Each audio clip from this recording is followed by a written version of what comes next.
Hey friends, if you wish to fix the error 0x80888002 Windows update failed to install error on your Windows 11 computer, then please watch this video. I will guide you through the resolutions. So the first solution is to check the internet speed.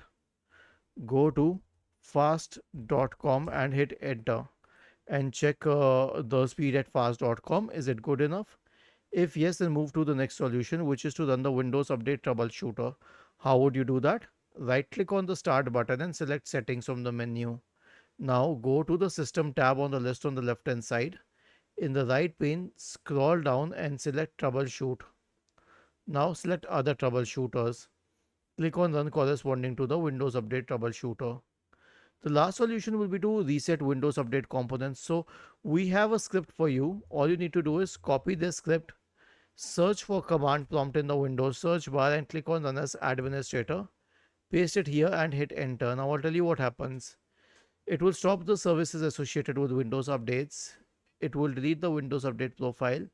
It will delete the contents of the software distribution and cat2 folders.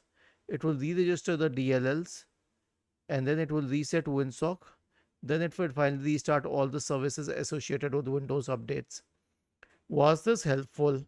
If yes, then please subscribe to the channel. If not, then let us know in the comment section of the video on how we could help you further. Thank you for watching this video and have a nice day.